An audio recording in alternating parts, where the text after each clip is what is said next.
भाई साहब, इस बार राजकुमार राव ने ना ठहाके दिए हैं ना आंसू, सीधा ठोक दिया है। मालिक मूवी में नायक भी वही हैं और खलनायक भी वही और गोली चलाने वाले भी वही। इलाहाबाद की गलियों से निकलकर बंदूक की नोक पर किंग बनने आया है एक किसान का बेटा जो कहता है कानून सबके लिए बराबर होता है। इलाहाबाद की गलियों में पलकर ये बंदा बंदूक चलाना ऐसे सीखता है जैसे बचपन में कोई पतंग उड़ाई हो। और पुलिस पुलिस इस फिल्म में ऐसे आती है जैसे शादी में डीजे, देर से आए लेकिन आते ही महफिल जमा दे।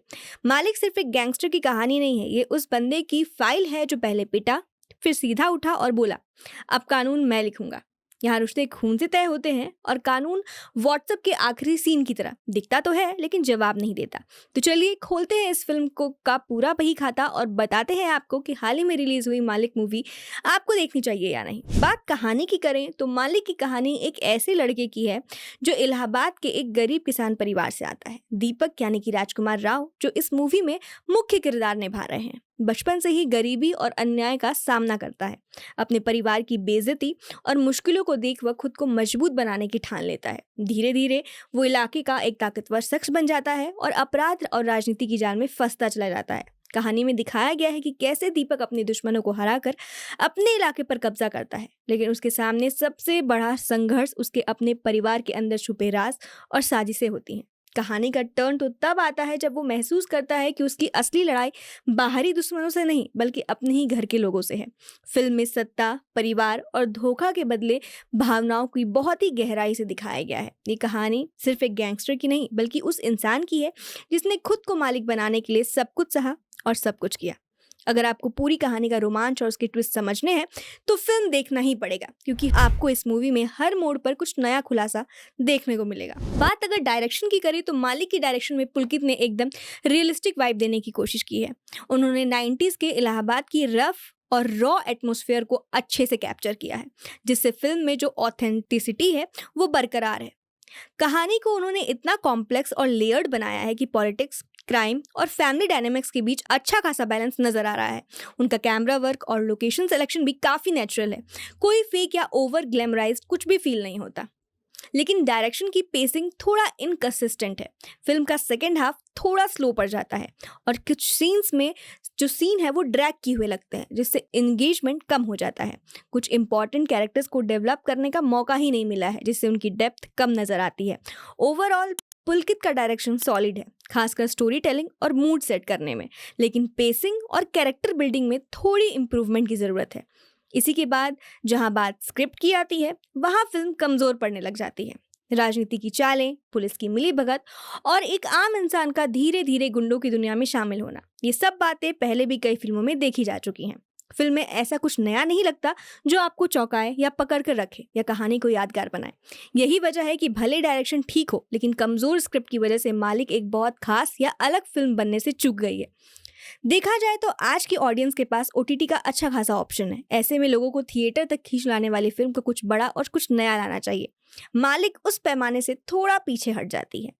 इस फिल्म में राजकुमार राव को गैंगस्टर के नए भौकाली अंदाज में पेश किया गया है और यही इस फिल्म की खासियत है, वरना कहानी तो वही है जो बार बार देखी जा चुकी है, किसी भी गैंगस्टर एक्शन ड्रामा की होती है। यूपी में बाहुबली, नेता माफिया की साठगांठ, पर इतनी सीरीज बन चुकी है कि पुलकित इस मालिक मूवी में कुछ नया नहीं परोस पाए हैं। सब कुछ पहले जैसा देखा हुआ लगता है।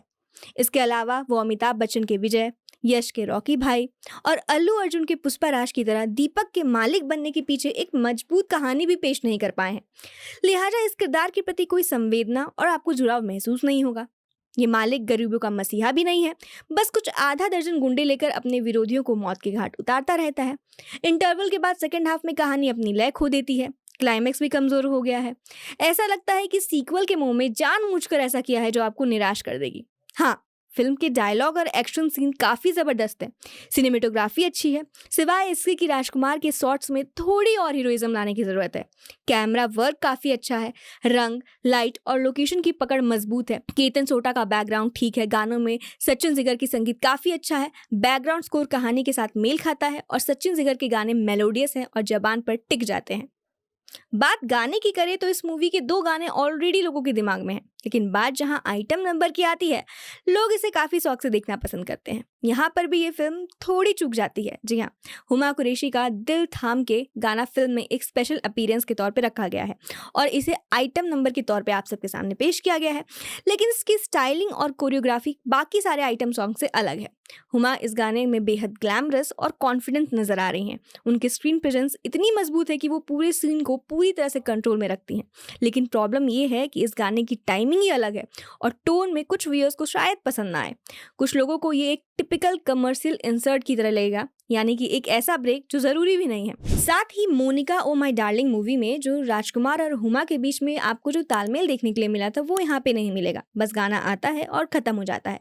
कुल मिलाकर हुमा कुरैशी ने अपने रोल को पूरी स्टाइल और एटीट्यूड के साथ निभाया है, लेकिन ये गाना फिल्म के टोन में थोड़ा हलचल जरूर पैदा करता है, जो कुछ को पसंद आएगी और आप में से कुछ को नहीं।